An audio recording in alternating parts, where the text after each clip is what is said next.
Durante la cena, mi padre me miró con la calma de quien cree que todo está bajo control y me preguntó si la mesada era suficiente. Solo le dije que nunca había recibido una. Mi madre, sentada a la mesa con nosotros, permaneció en silencio, desviando la mirada hacia el plato. Él claramente no tenía ni idea.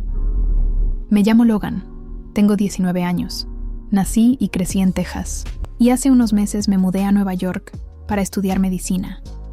La ciudad era el símbolo de la realización de mi sueño, pero la realidad resultó ser mucho más dura de lo que imaginaba. Mis padres aún viven en Dallas.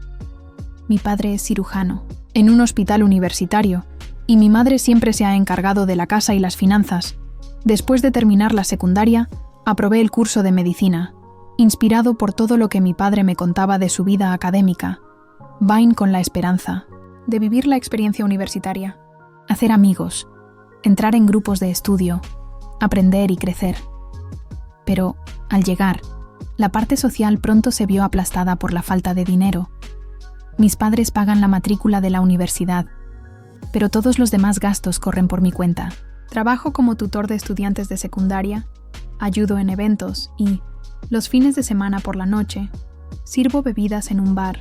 Cambio de trabajo con frecuencia para adaptarme a los horarios de las clases y los compromisos de la universidad. Vivo agotado. Vuelvo a casa arrastrando los pies, intentando repasar las clases con los ojos a punto de cerrarse. Empiezo a preocuparme. Por mi rendimiento académico, la posibilidad de repetir el año me asusta cada vez más. Sin concentración, sin tiempo, sin energía, llamé a mi madre para pedirle ayuda, cualquier cantidad, por pequeña que fuera. Me dijo que estaban pasando apuros y que ya era un esfuerzo pagar las mensualidades. Eso me derribó. Pasé horas mirando el techo de mi pequeño estudio en Queens, con goteras que exigían poner cubos en el suelo los días de lluvia. Era todo lo que podía permitirme. Las paredes manchadas, el ruido constante de la nevera, el colchón hundido por un lado. Mientras tanto, mis compañeros publicaban fotos en modernas habitaciones compartidas en barrios de moda, fiestas universitarias, con pizza y cerveza artesanal. Cuando me invitaban, me negaba diciendo que estaba ocupado, cuando en realidad no podía comprar ni siquiera un pack de cerveza barata. Me dolía recordar las historias que mi padre contaba de sus años dorados, en la universidad, de cómo conoció a mi madre en una fiesta, de las amistades que duran hasta hoy, de las conversaciones que moldearon su visión del mundo. Para mí, eso parecía un universo paralelo. Mi rutina comenzaba antes del amanecer. Me levantaba a las miran en 5:30 para estudiar antes de las clases. Iba a anatomía a las 8. Luego daba clases particulares a adolescentes. Volvía al campus por la tarde y terminaba el día en el laboratorio, limpiando y organizando materiales hasta la noche, y los jueves, viernes y fines de semana, hacía el turno de madrugada en el bar. Volvía a casa a las 3 de la madrugada, me daba una ducha fría para ahorrar electricidad, comía lo más barato que había en la nevera e intentaba dormir lo suficiente para aguantar el día siguiente. Durante muchas semanas, mi cena consistía en barritas energéticas o aperitivos caducados con descuento. Si la propina era buena, me permitía una hamburguesa sencilla de camino a casa. Crecí con comodidad, tuve coche desde los 16 años, vacaciones, en familia y fiestas de cumpleaños en bufés, pero bastó con mudarme a Nueva York para conocer lo que era la inseguridad financiera. El precio de los libros de la universidad me asustó de verdad.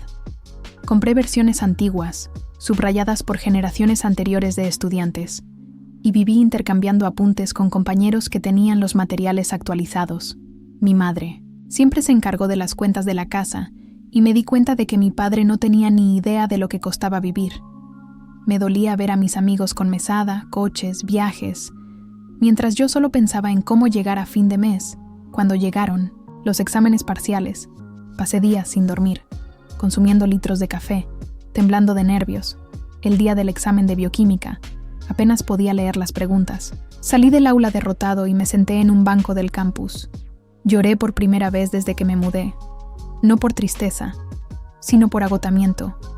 Había trabajado tanto para estar allí y ahora sentía que lo estaba perdiendo todo. Deambulé por Central Park, viendo familias sonrientes, parejas relajándose al sol, estudiantes leyendo bajo los árboles. Me pregunté si algún día tendría una vida así. Sonó el móvil. Era mi supervisor del laboratorio. Me dijo que me estaba esperando y que, si no podía cumplir con mi horario, tendría que buscar a alguien que me sustituyera. No era una amenaza, era la realidad. Le pedí disculpas, le prometí que mejoraría, pero sabía que era una promesa vacía. Cuando terminaron los exámenes, llegó el receso de verano. Decidí trabajar aún más para ahorrar un poco de dinero. Nueva York. En verano es un horno, sin aire acondicionado. Dormía con toallas mojadas sobre el cuerpo. Conseguí un trabajo, en una cafetería que abría a las 6 de la mañana. Ahora mis días comenzaban allí, continuaban con clases de refuerzo por la tarde y terminaban en el bar por la noche. Había días en que trabajaba 16 horas. El dueño de la cafetería, un señor griego llamado Nikos, me miraba con ojos cansados. Me decía que eso no era vida. Me daba pasteles que sobraban, sándwiches envueltos para llevar. Esos pequeños gestos significaban mucho para mí. Un día, mientras servía café a un profesor de economía de Columbia, le oí decir que el sistema estaba hecho para aplastar a los estudiantes, obligándoles a elegir entre endeudarse o agotarse trabajando. Sus palabras resonaban en mi cabeza. ¿Estaba sacrificando mi salud por un título que tal vez ni siquiera conseguiría terminar? Cuando empezara el semestre, quería trabajar menos, así que empecé a anotar todos mis gastos. Descubrí que gastaba mucho en transporte, así que compré una bicicleta usada por $50. Estaba oxidada, pero servía. También reduje los gastos en comida: arroz, frijoles, pan, pasta, botellas térmicas para no tener que comprar agua fuera. Pero lo peor no era eso. Era ver cómo mi vida social desaparecía. Las invitaciones cesaron. Veía en las redes sociales fiestas con vistas a Manhattan, paseos por Long Island, cenas caras. Mientras tanto, yo lavaba la ropa en el fregadero para no gastar en la lavandería. La soledad en medio de la multitud era abrumadora. Volvía a casa después de servir bebidas a clientes alegres, sintiendo que vivía en otro mundo. Una noche, me detuve en el puente de Queensboro y miré la ciudad, resplandeciente. Me pregunté cuántos más estarían viviendo lo mismo, fingiendo que todo estaba bien. Mis padres llamaban los domingos. Yo mentía. Les decía que todo estaba bien, que me iba bien. La palabra independencia, y que mi madre usaba para definirme, me cortaba por dentro. No era independencia, era abandono. Un compañero, Alex, seguía intentando incluirme. Venía de una familia modesta de Nueva Jersey y vivía con amigos en Brooklyn. Un viernes me invitó a una fiesta. Por primera vez, era libre. Le dije que iría. Lo celebró como si fuera un logro. Fuimos a una fiesta sencilla, pero acogedora. Hablé con gente, me reí. Conversé con una chica a la que le encantaba la neurología. Fue la primera vez que me sentí incluido. A la vuelta, Alex me llevó en coche y cantamos canciones antiguas. Por el camino, me preguntó si estaba bien. Por primera vez, decidí decir la verdad. Se lo conté todo. Detuvo el coche, sorprendido. Me dijo que debería habérselo contado antes. Me habló de opciones de becas, pisos compartidos, comidas en grupo. Todo lo que yo no había pensado por estar demasiado centrado en sobrevivir. Al día siguiente, fui al departamento de ayuda de la universidad. Había formularios, becas, programas mejores que mis trabajos actuales. Me sentí más ligero, solo por intentarlo. Durante mi turno en el bar ese fin de semana, observé a los clientes. Algunos tenían la misma mirada cansada que yo. Me quedé imaginando sus historias. El martes recibí un correo electrónico. Me habían aprobado una beca de ayuda económica, $500 al mes. Eso lo cambiaba todo. Podía dejar uno de los trabajos. Llamé a mi madre, le conté lo de la beca. Ella dijo que siempre había sabido que encontraría una solución. Aproveché para preguntarle si realmente no podían ayudarme. Y entonces llegó la revelación. Mi padre creía que yo recibía una mesada. Mi madre, por su parte, Había hecho malas inversiones con los ahorros de la familia, ocultado las deudas y mantenido la ilusión de estabilidad. Dijo que no quería preocupar a mi padre, que estaba cuidando de él. Pero eso me dejó trastornado. Me estaba desintegrando solo mientras se acumulaban los secretos financieros. Le dije que teníamos que hablar en familia. Ella me suplicó que no dijera nada. En el siguiente turno en el bar, me desmayé. Me desperté en el hospital. El diagnóstico: agotamiento y desnutrición. Un médico residente, no mucho mayor que yo, me dijo que ya había pasado por eso. Me miró con verdadera empatía. Me dijo que la medicina es larga, que no se puede quemarse al principio, que necesitamos médicos que entiendan el dolor de verdad, que lo hayan vivido. Sus palabras me llegaron profundamente. Por primera vez, alguien me miraba y veía valor en mi lucha. Llamé a mi jefe para disculparme. Me dijo que cuando vio que no respondía, no dudó en llamar a una ambulancia. También hizo lo que parecía impensable. Se puso en contacto con mis padres. Les dijo que había confiado demasiado en mí, que sabía que había estado haciendo demasiados turnos y que, en ese momento, lo mejor era que descansara el resto del mes. Eso significaba menos dinero, pero por primera vez en mucho tiempo, no sentí que pudiera discutir. Unas horas después de que me dieran el alta, todavía aturdido por la hospitalización, recibí una llamada de mi padre. Su voz estaba visiblemente alterada, cargada de preocupación. Me dijo que había hablado con mi jefe del bar y quería saber por qué no le había avisado de que me habían hospitalizado. Intenté restarle importancia. Le dije que ya había salido y que no quería preocuparlo, pero al oír de mi boca las palabras agotamiento y desnutrición, ni se hizo el silencio al otro lado de la línea. Ya no podía ocultar nada, sobre todo después de lo que me había contado mi madre. Le conté que estaba compaginando 3 trabajos con la universidad, que no dormía lo suficiente, que apenas comía, que mi cuerpo ya no podía más. Se quedó atónito. Dijo que no tenía sentido, que él y mi madre me enviaban una mesada mensual. Y fue en ese momento cuando me di cuenta de la magnitud del engaño. Le dije, con toda la calma que pude reunir, que nunca había recibido nada. Otro silencio incómodo. Entonces dijo que iba a llamar a mi madre y que volvería más tarde. Cuando colgué me sentí aliviado, pero ansioso.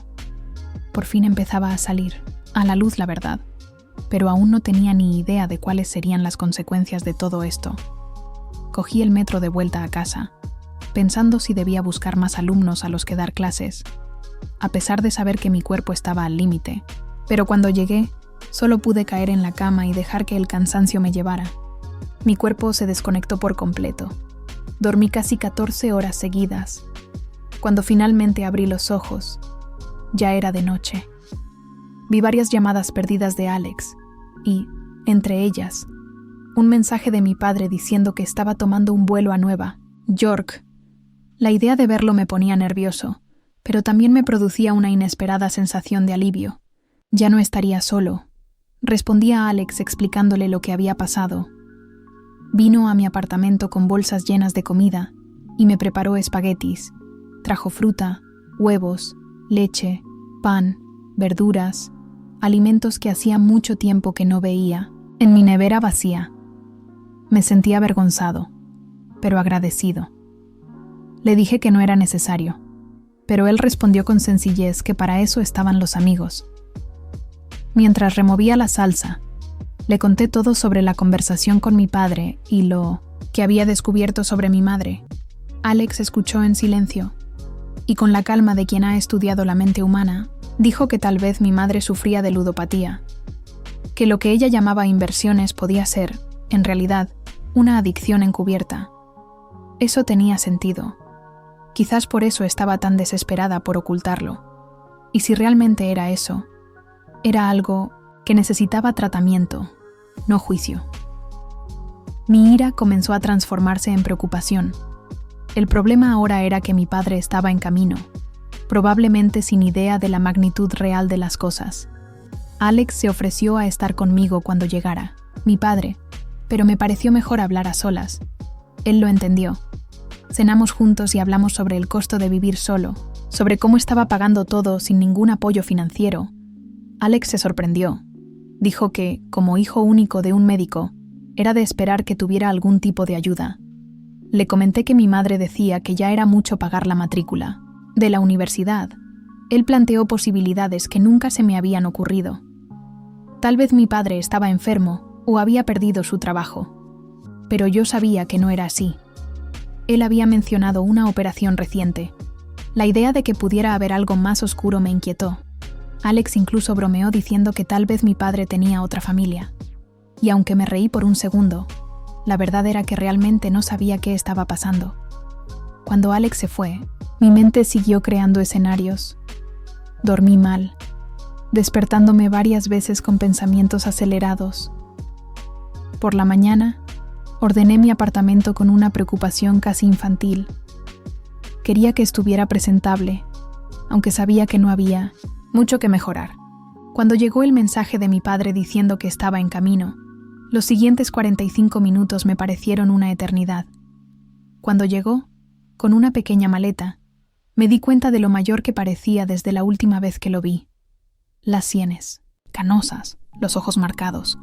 Me abrazó con fuerza, diciéndome que le había asustado mucho. Eso me pilló desprevenido. Esperaba una bronca, una reprimenda, no esa intensa preocupación. Le dije que estaba bien, que solo había sido un episodio aislado, pero entró en el apartamento y observó cada detalle con mirada clínica. Comentó que el lugar era pequeño. Le respondí que era lo que podía pagar. Asintió y se sentó. Luego me contó que había hablado con mi madre. Dijo que ella le había dicho que yo había rechazado su ayuda para ser independiente. Lo negué de inmediato. Le dije que le había pedido ayuda varias veces. No pareció sorprenderse.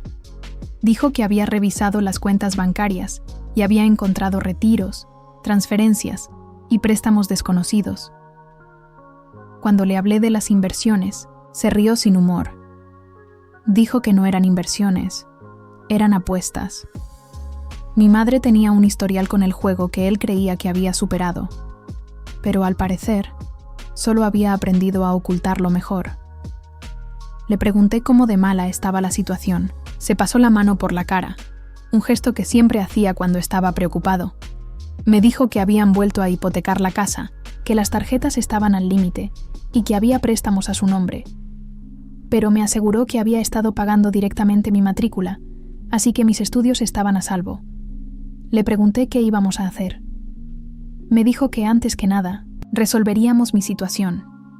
Nada de trabajar en 3 empleos, nada de pasar hambre. Abriría una cuenta y me transferiría una cantidad fija. Buscaríamos un lugar mejor para que yo viviera. Si era necesario, pagaría la multa del contrato actual. Su firmeza me hizo sentir protegido de nuevo. Le pregunté si estaba enfadado con mi madre. Me dijo que sí, pero que sobre todo se sentía culpable por no haberse dado cuenta de nada, por no haber estado presente. Le dije que yo también había fallado, que debería haber sido más claro, más insistente. Pasamos el resto del día haciendo planes. Buscaríamos un nuevo apartamento, con otros estudiantes, para compartir los gastos. Tendríamos más contacto. Nada de silencios ni de fingir que todo estaba bien. Sobre mi madre, me dijo que había concertado una cita con un especialista en cuanto volviera a Dallas. Por la noche, fuimos a un restaurante italiano. Era la primera vez en meses que comía algo que no fuera comida rápida. Comentó que, durante sus estudios de medicina, también había pasado por dificultades. Dijo que había trabajado en un depósito de cadáveres para mantenerse. Me reí por primera vez en mucho tiempo. Le conté que ser camarero en Queens tampoco tenía nada de glamour. Me preguntó por qué nunca había pedido ayuda directamente. Le respondí que quería demostrar que podía hacerlo solo, que quería ser como él, pero él me dijo que ser médico no se trata de sufrir en silencio, sino de saber pedir ayuda. Al día siguiente, visitamos varios apartamentos. Encontramos uno en Washington Heights, con 2 estudiantes de medicina. Estaba limpio, bien ubicado, y se ajustaba a nuestro presupuesto. Él pagó el depósito y me ayudó a recoger mis cosas del antiguo apartamento. 2 maletas fueron suficientes. Antes de ir al aeropuerto, me dio un largo abrazo y me dijo que estaba orgulloso.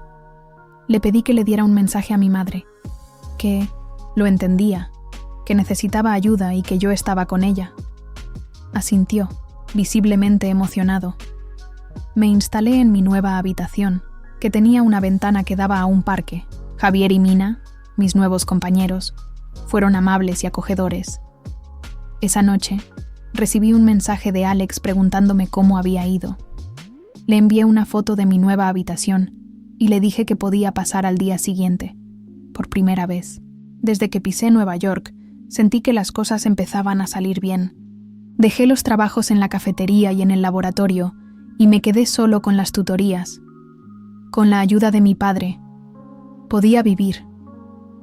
Concerté una cita con el orientador académico y elaboramos un plan de recuperación. Tendría clases extra, pero no tendría que repetir el año. Un mes después, recibí una llamada de mi madre. Me dijo que estaba en un programa de recuperación, que tenía un terapeuta y que iba a reuniones todos los días. Me dijo que se sentía como si hubiera despertado de una pesadilla. Me pidió perdón. Me dijo que me había puesto en peligro con sus mentiras. Le respondí que lo entendía. Hablamos con sinceridad por primera vez en mucho tiempo. Me contó cómo había empezado, cómo la vergüenza la había llevado a mentir, cómo se le había ido todo de las manos. Me dijo que mi padre estaba siendo comprensivo y que la acompañaba a las sesiones. Siempre admiré a mi padre, pero escuchar a mi madre decir que veía en mí sus cualidades me conmovió profundamente. Pasaron las semanas y mi vida comenzó a mejorar. Llegaba descansado a clase, participaba en los debates, me unía a un grupo de estudio con Alex, Javier, cocinaba bien y nos turnábamos las tareas. Mina organizaba noches de cine. La casa se llenó de risas y de pequeños momentos que ni siquiera sabía que echaba de menos. Un día, Alex me preguntó qué iba a hacer en las vacaciones de invierno. Le dije que pensaba visitar a mis padres. Me sugirió que los invitara a conocer Nueva York. Me pareció una idea excelente. Llamé a mi padre, y tras consultarlo con el terapeuta de mi madre, vinieron. El reencuentro fue emocionante. Mi madre parecía más centrada. Mi padre, más tranquilo.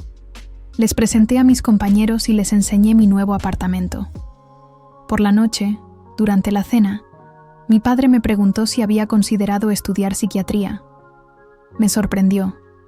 Siempre pensé que seguiría sus pasos en la cirugía, pero él dijo que veía en mí una sensibilidad única para lidiar con situaciones emocionales complejas. Eso me hizo pensar. Mi madre añadió que, fuera cual fuera mi elección, ya había aprendido la lección más importante. Que más que curar, hay que saber levantarse. Después de que regresaron a Dallas, comenzó el semestre. Era difícil, pero ahora tenía equilibrio. Tenía tiempo para estudiar, descansar, vivir. Ya no era una sombra agotada vagando por los pasillos. Alex me pasó una nota en la biblioteca recordándome cuando nos conocimos. Dijo que pensaba que yo era snob y antisocial. Sonreí. Yo también me había equivocado. Pensaba que sufrir en soledad era una señal de fortaleza. Pensaba que el silencio era noble. Pero aprendí. Cuando mi padre me preguntó por la mesada aquella noche lejana, no tenía ni idea de lo que desencadenaría, y yo tampoco. Pero ahora lo sabía. La verdad, aunque duela, siempre es el comienzo de algo mejor.